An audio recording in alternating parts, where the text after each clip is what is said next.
tixdiyo geeraarka maanso anoon gabin oon ka seexan xilkan sida gudashadiisa dharaar qura aan ka gaabin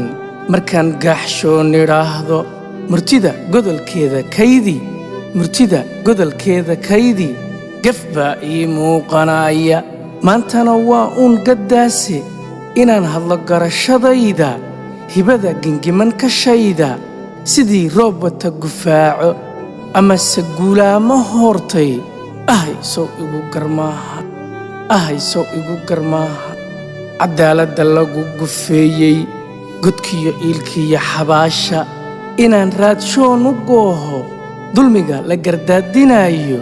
gar eexadda aan tilmaamo ahaysow maba gudboona garaadkuna ima yidhaahdo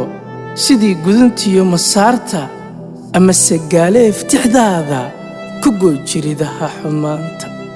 gooy jiridaha xumaanta sidii guduntiyo masaarta amase gaaleef tixdaada ku gooy jiridaha xumaanta intaa ka gadaal ujeedka haddaan gala oon bayaansho siyaasiga gobolladeenna geyiga soomaaliyoo dhan qof weeyaan aragti gaaban ka guran daljacayl siyaasad ka gaba xirfadaha hoggaanka ku gafa sharcigiyo dalkiisa u gudo dana dalal shisheeye ka guban musuqiyo xatooyo gilgilan oon abid sirriigan dan guud aan xeerinaynin mid gaarana tiisa dhowra gelinba meeshuu jeclaysto sidii gabaldaya u jeesta markuu ololaha galaayo wejiyo gibi lagu yaqaanno jagada goortuusa fuulo dub iyo midab gaara yeesha la soo baxa geesa yaab leh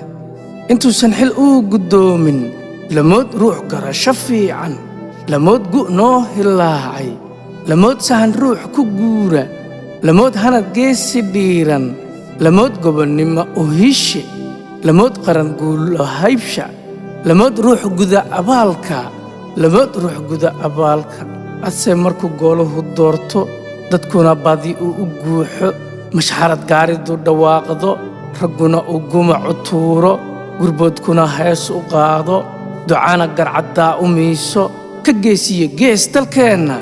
dhammaan hambalyadu isgaadho guqura isagoon hoggaamin la baray galdalooladiisa galoofnimadiisa hoose inuu arrin loo go'aanshay galbeedku u soo xariiqay amase geni carab ku siisay fuliyo waa laga gartaaba siyaasiga gobolladeenna geyiga soomaaliyoo dhan qof weeyaan aragti gaaban kursiga jeebkiisu geeyo ajnabi uu garab ku siiyo geyiga khayraadka buuxa abaal ugu guda shisheeye u daran shacabkoo gumaada cid gaarana hoos u nuuja siyaasiga gobolladeenna qof weeyaan aragti gaaban markay tala ay gol fuusho amase ay gebi ka liicido siyaasiga gobolladeennu xalgoobidda wada fadhiista rogroga oo gows ku ruuga xalgoobidda wada fadhiista rogroga oo gows ku ruuga waqoodba ma ay gartaane talada la gudboonna duubka garaadada iyo shuyuukhda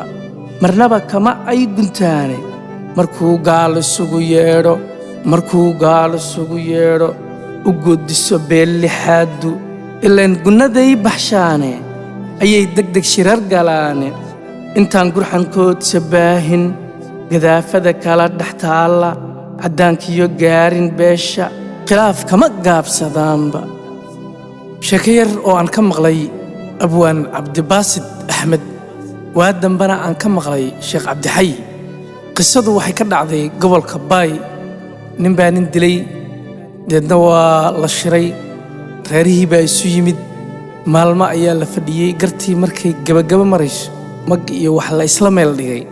faataxana la yidhi ayaa nin meesha fadhiyey hadlayo wuxuu yidhi waysin weydiiyey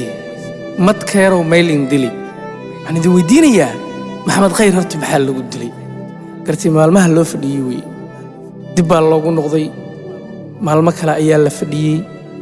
arrintii markii dib loogu laabtay haddana lagu dhowaaday guntii aanan weli la dhammayn baa wuxuu yidhi oo faataxa la leeyahay baa wuxuu yidhi hoobal hal dilow haddana maylin goori habal la dila ma xumee maxaa haddana lagu gowracay marka gartii ayaa waxay noqotay garaan wareegsan oo ila meeraysa ah oo halkeedii dhaafi weydii waxay tiri sheeko gaaban nin uu beri gacan ku dhiigle ku ganay xabad baa xijaabtay markii kiiskaa gartiisa duqay laba gara ka shawrtay halkuna gabagaba maraayo ayaa oday gogosha joogay marxuumkana geeridiisu gubtaanyiyo miru ku reebtay wuxuu gurtida su'aalay maxaan hebeloon dilgaysan qudhiyo nafta looga gooyey maxaan hebeloon dilgaysan qudhiyo nafta looga gooyey markuu arrinkii gaddoomay guraabaasuu aloosmay gadaal dood loogu laabay gorfayn kadib baa xalkiisa guntiisii lagu dhowaaday ninkii gocay oo sidiisii wuxuu gurtida su'aalay maxaan hebeloon dilgaysan qudhiyo nafta looga gooyey ku meeraysatay gartiina giraan xiran oo wareegsan waxaan taa uga golleeyay gaddaasna hal aanan dhaamin siyaasiga gobolladeenna shirkiya geed kuu fadhiisto midhaba kama soo go'aane markii dhowr godol la buuqo la gubo xooliyo dhaqaale ayay leyl kala gudaane hadmaan geylama haldoora geyigu heli oo la doogsan